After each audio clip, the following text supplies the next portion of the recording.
चार घाट जो है रामचरितमानस में, पुरैन सघन चार चौपाई।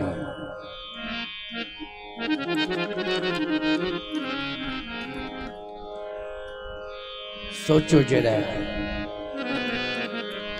अगर आप मानस रूपी मानसरोवर में स्नान करना चाहते हैं तो नीचे उतरना पड़ेगा, तब भी 7 सीढ़ियां हैं। और अगर आप जहां श्री राम पहुंच चुके हैं ऊंचाई पर, इतनी बड़ी ऊंचाई पर कोई नहीं पहुंचा है जहां श्री राम पहुंच गए। पूरे अवतार में सबसे ज्यादा जनप्रियता है राम की। श्री राम से बड़ी जनप्रियता किसी अवतार में नहीं। इसका मतलब है कि सबसे बड़ी ऊंचाई पर पहुंच गए। तो तुम्हें भी जाना है तो सीढ़ियों का सहारा लेना पड़ेगा। तो ये 7 ही सीढ़ी। दिन कितने हैं? अच्छा सही बताओ। सप्ताह कहते हैं, 7 ही दिन है कि नहीं? इन 7 दिनों में किसी एक दिन में पहुंचना है वहां। 8वां कोई दिन नहीं है, 7 ही दिन है। परीक्षित जी को भी 7 ही दिन मिले थे कि नहीं? और रामायण में भी 7 ही कांड है, 7 सीढ़ियां हैं। इनका आधार लेकर के ही तुम्हें श्री राम तक पहुंचना है। इसमें है चरित्र की प्रधानता। चरित्र अपना सुधार लो। यदि चरित्र सुधार लिया तो सफलता मिल जाएगी।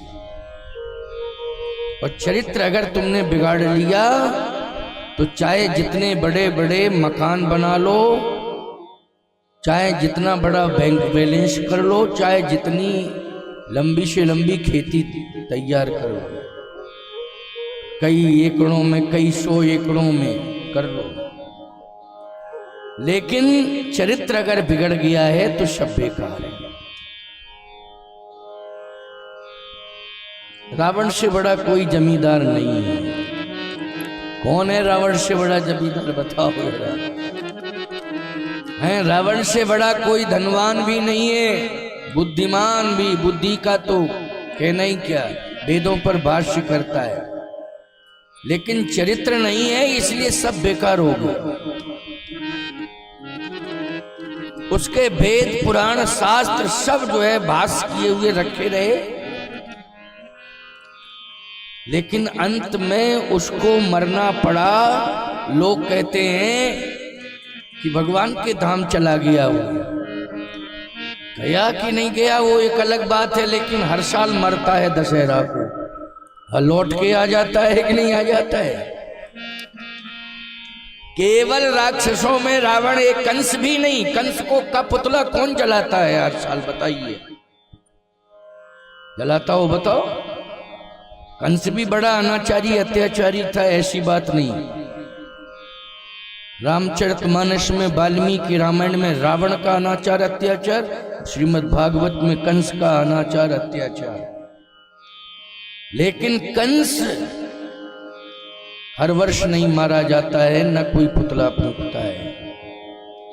हिरण्यकश्यप भी बोलो भाई, कितना बड़ा अनाचारी अत्याचारी था। कोई भी उसका पुतला नहीं फूंकता। लेकिन ऐसा राक्षस हुआ रावण कि उसका हर साल पुतला फूंका जाता है। कहने का मतलब यह है कि चारित्रिक पतन हो गया तो किसी भी सृष्टि में, किसी भी लोक में उसको क्षमा नहीं किया गया। किसी भी युग में उसे क्षमा नहीं किया गया। युग परिवर्तन होता है, लेकिन रावण का सिस्टम का परिवर्तन नहीं होता है। बोलो भाई, उसका सिस्टम वही बना हुआ है। चारित्रिक पथ, चरित्र को सुधारना है। इसलिए रामायण सुनने की जरूरत है। सबसे सरल तरीके से चरित्र को सुधारा जा सकता है। देखो भगवान राम का कैरेक्टर, आइए प्रसंग को हम लोग आगे बढ़ाते हैं।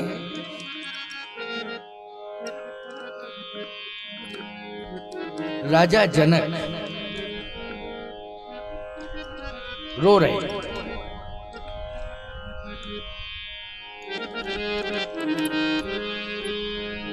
सीता जी भी रो रही हैं। विधि कहीं भात धरो कहीं धीरा, मैं कैसे धीरज रखूं?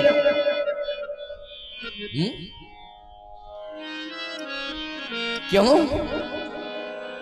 धनुष हीरा कैसा कठोर है और मेरे स्वामी पुष्प की कली जैसी कोमल।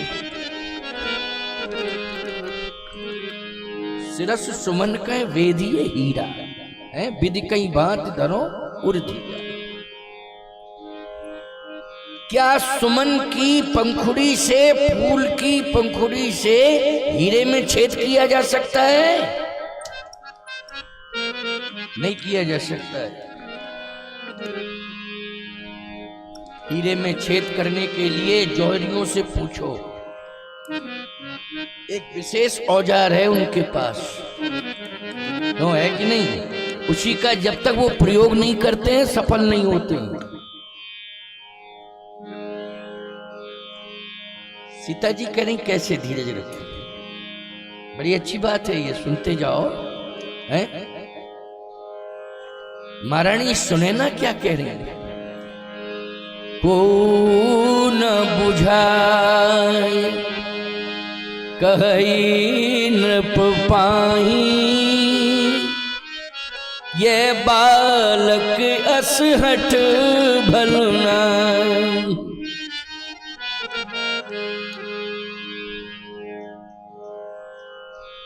ये बालक जो है कैसे धनुष तोड़े, क्योंकि 15 साल की उम्र है और मैं अभी अभी देख रही हूं रावण बाण छुआ नहीं चापा, हारे सकल भूप करीदा। अभी अभी रावण बाहुबली है, उसकी भुजाओं में कैलाश पर्वत को उठाने की ताकत है। जिसकी भुजाओं में पर्वत को उठाने की ताकत हो, ईमानदारी के साथ बताओ वो कितना बड़ा बलवान होगा? पहाड़ के पत्थर को उठाया जा सकता है, पहाड़ को नहीं उठाया जा सकता। बोलो भाई। क्रेन मशीन ने हजारों टुकड़े कर दिए हैं पहाड़ के, लेकिन कोई भी क्रेन मशीन आज तक पहाड़ नहीं उठा पाई। कोई यंत्र बनाओ तो बताओ, 1000 टुकड़े कर दिए जाते हैं तब उसका अस्तित्व मिटता है। पहाड़ का 1000 टुकड़े किए जाते हैं, करोड़ों टुकड़े किए जाते हैं, तब उसका अस्तित्व पहाड़ का। कोई मशीन ऐसी है जिसने पहाड़ उठा के रख दिया? कोई मशीन ऐसी नहीं है। खंड खंड करके सफलता मिली है, लेकिन रावण ने तो अपनी भुजाओं के बल पर कौतुक ही कैलाश पुन लीनस जाए उठाए। खेली खेल में कैलाश ही उठा लिया। गया था भगवान शंकर के पास, प्रणाम करूंगा गुरुजी, लेकिन फिर कहता है सिर झुकाऊंगा तो मुकुट गिर जाएंगे। हैं? प्रणाम करने वाले को पगड़ी उतारनी पड़ती है। बोलो भाई, प्रणाम करने वाले को पगड़ी उतारनी पड़ती है कि नहीं? और बिना पगड़ी उतारे कोई सिर झुका सकता है, प्रणाम कर सकता है? पगड़ी चली जाएगी नीचे। इसलिए पगड़ी का सम्मान रहे तो वो पगड़ी को पहले नीचे रखता है, फिर सिर झुका के प्रणाम करता है। लेकिन रावण मुकुट नहीं उतारना चाहता, अपमान समझ रहा है। उसने कहा कोई बात नहीं है, सीधा गुरुजी को प्रणाम करना ही है, कैलाशी को उठा के सिर पर रखे लेता हूं। और जैसे ही हाथ लगाए तो कैलाश कांप गया, हाथों में आ गया।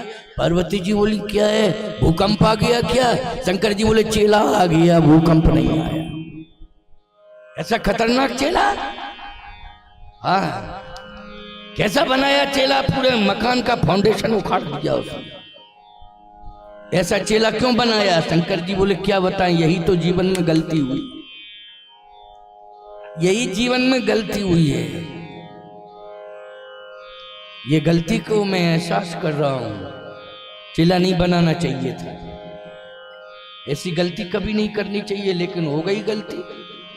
दो ही तो गलतियां हुई मुझसे, इसको चेला बनाया रावण को, भस्मासुर को वरदान दिया।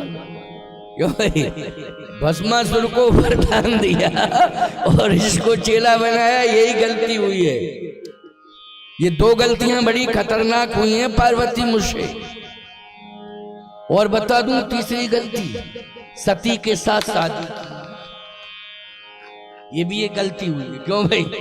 ये भी एक गलती हुई है कि दक्ष प्रजापति की बेटी सती के साथ शादी की, लेकिन चलो एक संतोष मिला कि सती जो है पार्वती बन के तुम आ गई हो।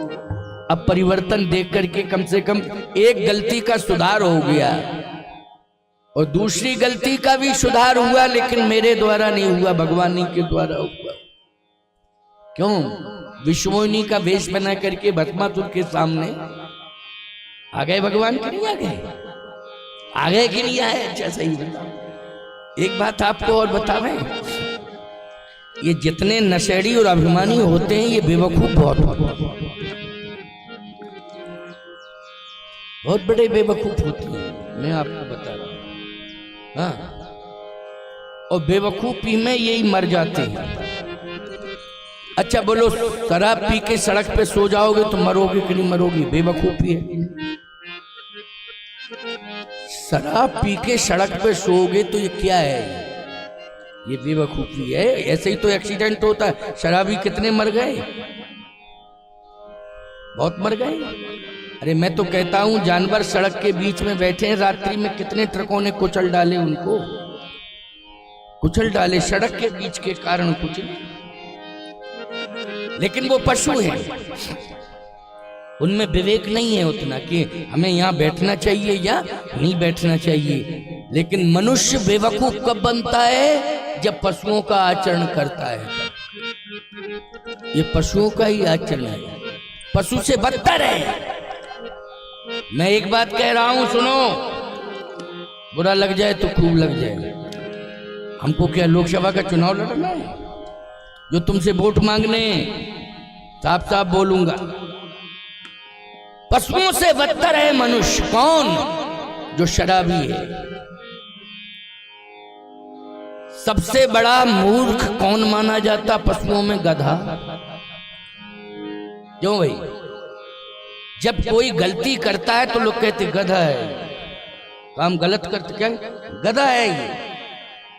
कोई घोड़ा कहता है, कोई हाथी कहता है? बताओ भाई, नहीं, गधा है, गधा गधा। लेकिन वही शराब गधे के सामने ले जाओ, वो कहो पियो, ऐसे करेगा, तुम देख लेना, अंदाज देख लेना। मैं गलत नहीं बोल रहा हूं, मैंने तो अनुभव करवाया है। ये ऐसे करेगा, फिर लगाओ यार, तो ऐसे करेगा। इसका मतलब है गधा जिसको नहीं पी रहा है, गधे से बदतर इंसान है उसे पी रहा। बोलो भाई, है गधे से बदतर की नहीं है?